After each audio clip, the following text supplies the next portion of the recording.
கோவை சுற்றுவட்டார பகுதிகளில் பெய்து வரும் கனமழை காரணமாக கோவை குற்றாலம் அருவியில் வெள்ளப்பெருக்கு ஏற்பட்டிருக்கிறது. கூடுதல் தகவல்களுடன் இணைகிறார் செய்தியாளர் மோகன். விரிவான தகவல். கோவை மாவட்டத்தில் பல்வேறு பகுதிகளிலும் தொடர்ந்து அடைமழை பொழிந்து வருகிறது. இந்த நிலையில் மேற்கு தொடர்ச்சி மழையை பொறுத்தவரையில் நகர்ப்புறத்தை விட கூடுதலாக மழை பொழிந்து வருகிறது.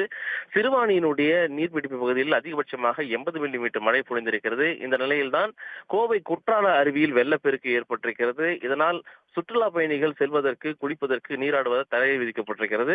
கோவை குற்றாலத்தை பொறுத்தவரையில் கோவை மட்டும் இல்லாமல் அண்டை மாநிலத்தை சார்ந்தவர்களும் நீராடுவதற்கு வரக்கூடிய ஒரு சுற்றுலா தலமாக இருக்கிறது.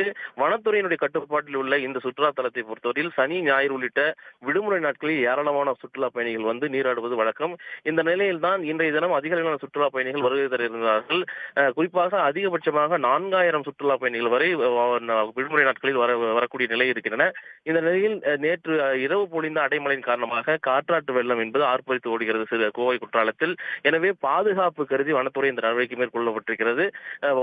கோவை குற்றாலத்துக்கு யாரும் வரக்கூடாது என்றும், அதை தகவல் அறியாமல் வரக்கூடியவர்கள் யாரும் அந்த பகுதிக்கு செல்லக்கூடாது என்றும் தெரிவிக்கப்பட்டிருக்கிறது.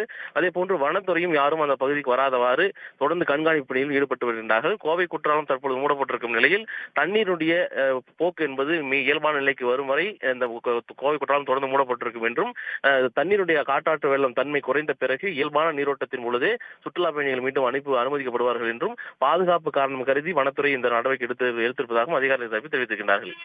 உடனுக்குடன் செய்திகளை தெரிந்து கொள்ள சன் நியூஸ் பெல் ஐகானை கிளிக் பண்ணுங்க.